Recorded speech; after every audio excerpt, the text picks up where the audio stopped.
Nos encontramos nuevamente aquí en la tierra de las pesadillas voluntarias, para que seas testigo y cronista de la historia que escucharás en breve.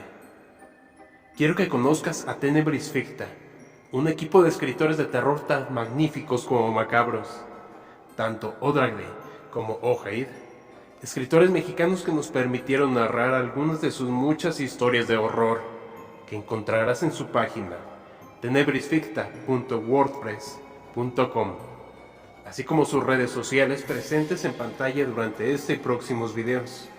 Por favor, visítalos. Te aseguro, te garantizo que sus escritos perturbarán tu mente. Nos vemos al final del metraje de esta primera historia llamada Gorium, escrita por Odragle.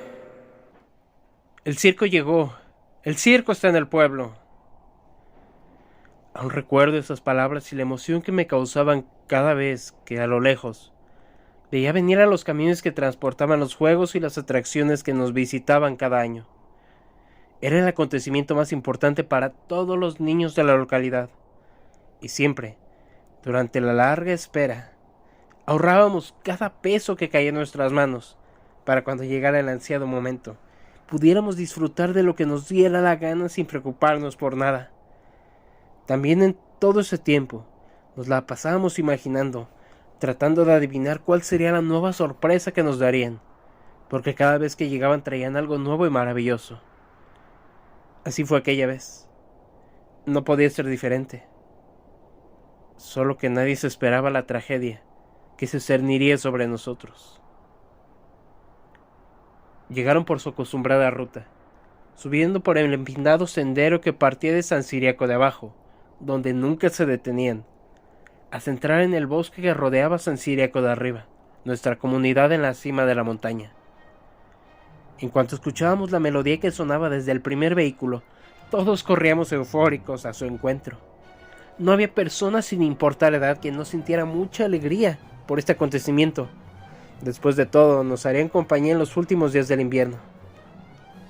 Al principio nadie se dio cuenta de que había algo diferente, y no fue sino hasta que comenzaron a bajar la caravana y a descargarla, donde noté algo que no andaba bien.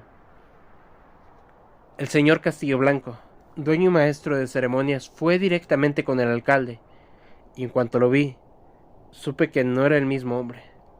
Antes vivaz, con una eterna sonrisa en el rostro, ahora se veía desencajado. La chispa que solía darle brillo a sus ojos había desaparecido y en su lugar se presentaba una adusta mirada. Pero no solo era en su semblante que se hacían evidentes esos cambios, ya que también lucía muy delgado y pálido. Hubiera jurado que podía notar sus huesos incluso debajo del traje. Mientras aquellos hombres importantes hablaban, los trabajadores de la feria se apresuraron a armar la carpa, ayudados por muchos de los vecinos. Yo y los demás niños nos escabullimos, como siempre, a husmear entre las cajas y camiones, para ver si podíamos atisbar a los cirqueros o a alguno de los animales exóticos. Pero no tuvimos éxito. A diferencia de las otras ocasiones, nadie salió a saludar, y las jaulas siempre estuvieron cubiertas por gruesas mantas. Sin embargo, no podíamos quedarnos así, sin saciar nuestra curiosidad, y acordamos que una vez que se hiciera de noche volveríamos a intentarlo. La luna estaba brillante y regordeta cuando nos encontramos cerca de la casa de Mari, que era la última antes del bosque y la que quedaba más cerca de donde estaban instalados nuestros visitantes. Caminamos lo más sigilosamente que nos fue posible, algo nada sencillo en un grupo de niños emocionados por la travesura que estaban haciendo. Conforme avanzamos, me di cuenta de que no se escuchaba ningún ruido y de que no se veía ninguna luz a lo lejos. Parecía como si no hubiera nadie ahí acampando. Seguimos avanzando y de pronto cruzamos una espesa cortina de niebla. Del otro lado, todo estaba muy oscuro, hasta la luna se esfumó. Lo único que podíamos distinguir era la negra silueta de la gran capa que se elevaba en el centro del claro. Nos detuvimos muy asustados y nos tomamos de las manos hasta quedar bien pegaditos los 6. Tras varios minutos, nuestra curiosidad, picada por lo extraño de la situación, superó al temor y nos dirigimos hacia allá.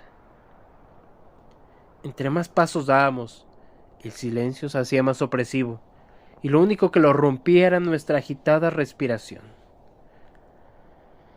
Al llegar, intentamos mirar por debajo de la lona, pero no pudimos ver nada. Rodeamos hasta encontrar los vehículos de la caravana. Ahí sí había luz. Entre los camiones que se encontraban estacionados en semicírculo junto a la pared de árboles del bosque, una fogata apenas iluminaba lo suficiente como para distinguir un poco de lo que pasaba. Esperamos un rato hasta estar seguros de que nadie andaba por los alrededores, y entonces decidimos acercarnos.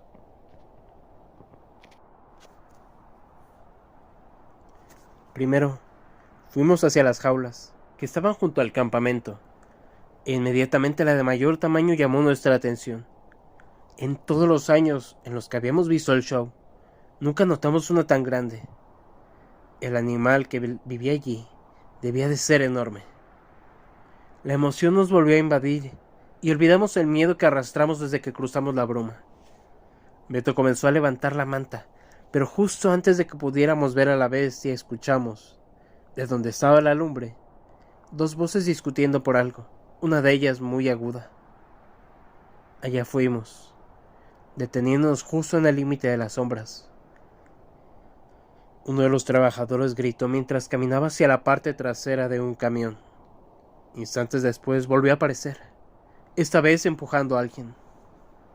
Pasaron por enfrente del fuego y pudimos observar a un hombre amarrado. Hubo algo más, pero no estuve seguro de que fuera cierto o no. Al que llevaba era a don René, el señor de San Ciriaco de abajo que era compadre de mi tío. No tuve tiempo de decirle a nadie, de preguntarle si habían visto lo mismo que yo, porque el trabajador se detuvo enfrente de uno de los remolques y llamó a alguien, diciéndole que dejara de molestar, que ya había llevado su comida. De adentro salió algo que se asemejaba a una persona muy delgada y con brazos y piernas tan largos que parecían los de un zancudo. Se movió muy lento hacia el fuego. Don René soltó una mentada de madre e intentó correr, pero el que lo había llevado ante el remolque hizo que tropezara. Antes de que pudiera siquiera intentar levantarse, la horrible cosa lo agarró de un brazo, y aunque su cabeza era muy pequeña en relación a su cuerpo, su boca se abrió desmesuradamente y sin piedad alguna masticó la carne del hombre. Entre los gritos de agonía comenzó a tragárselo vivo. No pudimos soportar más tan aterradora visión, y sin pensarlo, salimos despavoridos, pegando gritos de regreso al pueblo. Nuevamente cruzamos la niebla y con nuestro alboroto todo el mundo se despertó. Entre sollozos, tratamos de explicarles lo que habíamos presenciado, pero nadie nos creyó y terminamos castigados por salir solos de noche al bosque y por decir mentiras.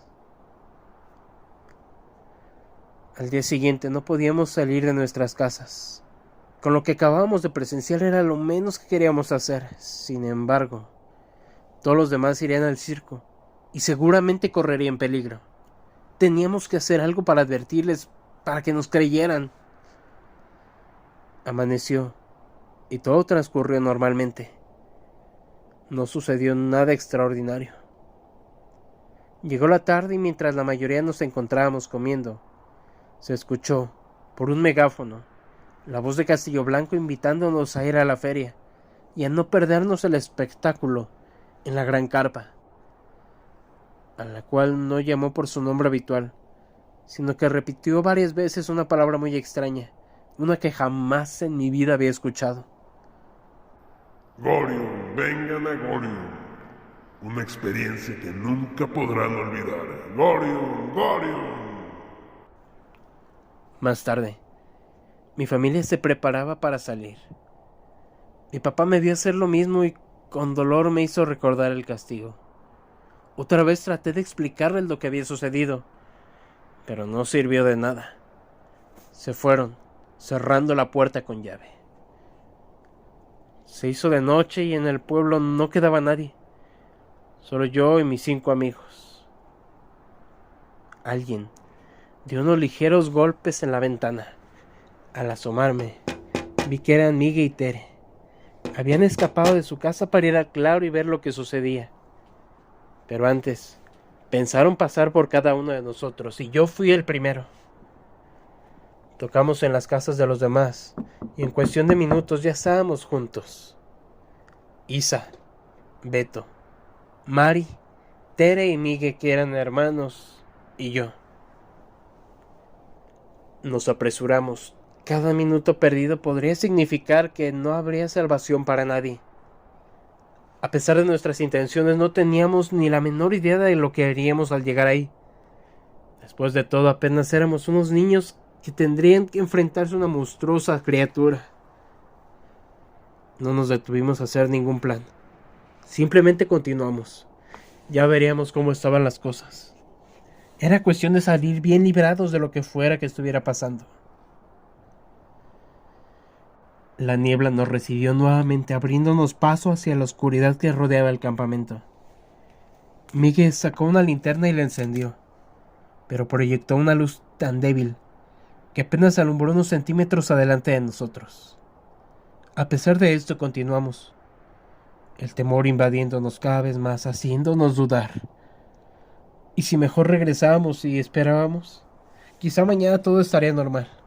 Quizá todo había sido nuestra imaginación, como nos dijeron nuestros papás. Seguimos adelante, y pronto vimos las luces de la carpa.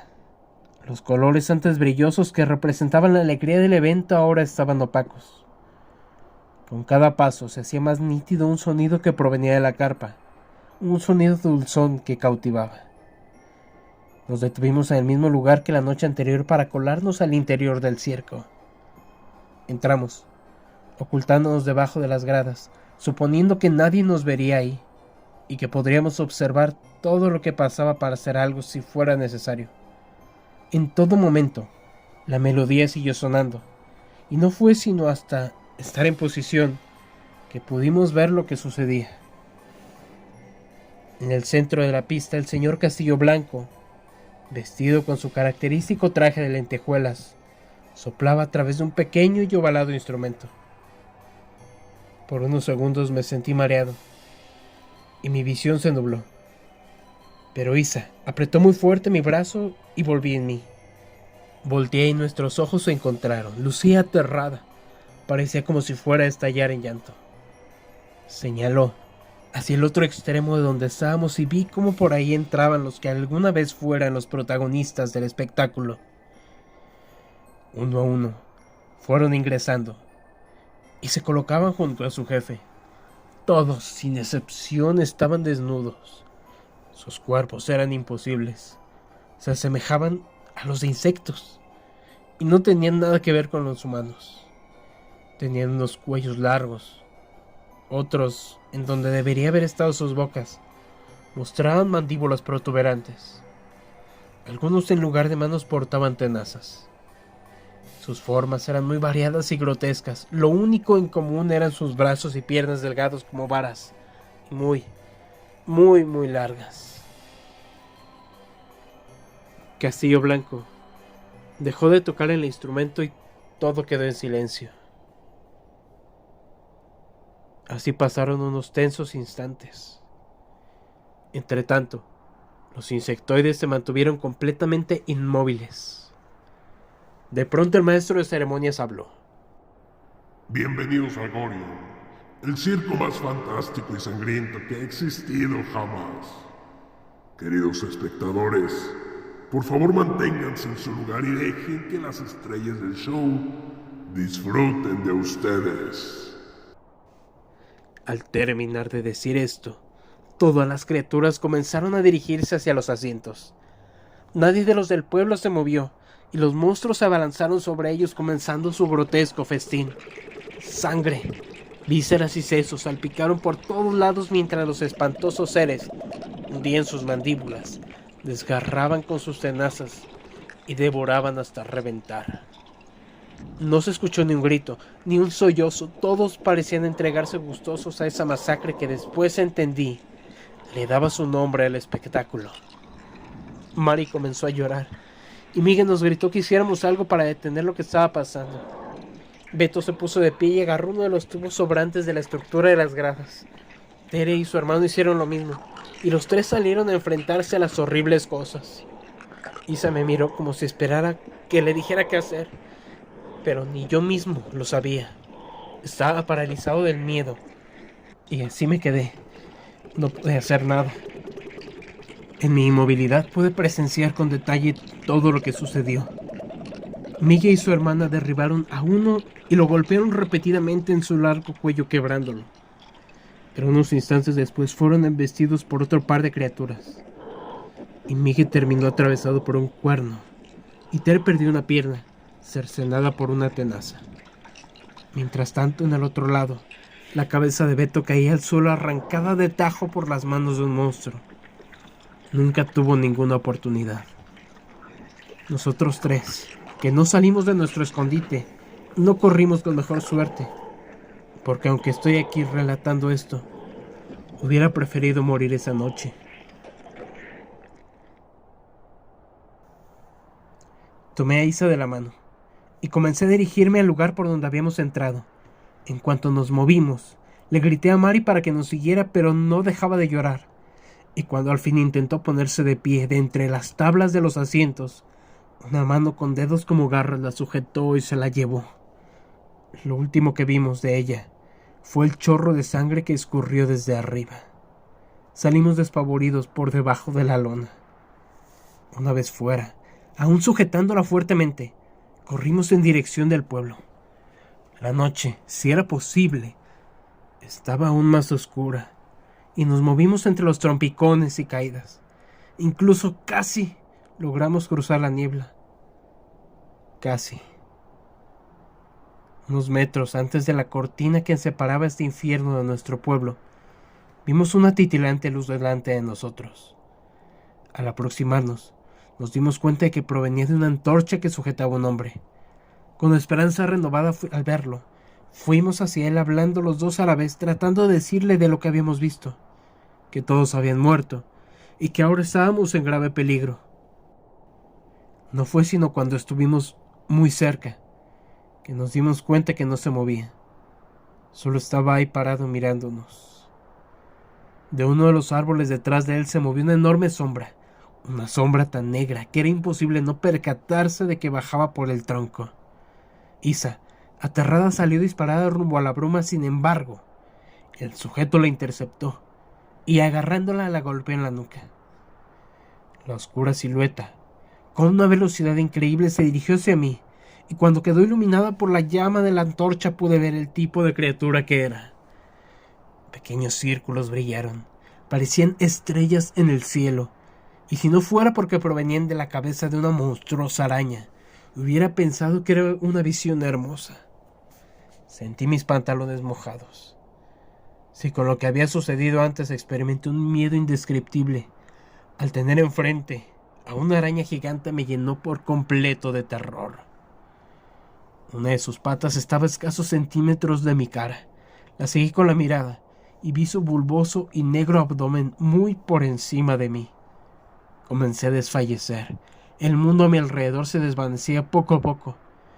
Lo último de lo que fui consciente fue de la antorcha aproximándose, pasando como si nada junto al monstruo. Después, ya no supe más. Han transcurrido 4 años desde aquella horrible noche. En ese entonces apenas tenía 11. Y ahora sirvo al señor Castillo Blanco y a sus artistas. Mi labor es ayudar a los demás trabajadores a cargar, descargar y levantar la carpa del circo. Viajamos por el campo y nos detenemos en comunidades muy alejadas. Y una vez que termina el espectáculo nos marchamos, dejando atrás pueblos vacíos pintados con la sangre y entrañas de los que alguna vez fueron sus habitantes. Por ahora, Tengo que dejar esta macabra historia e ir a despertar a Isa. La pobre me ha acompañado todo este tiempo, sufriendo las mismas desgracias que yo. Quizá en alguna otra ocasión regrese a contar más detalles de lo que me ha sucedido. Quizás, si aún no me he rendido, lo haga.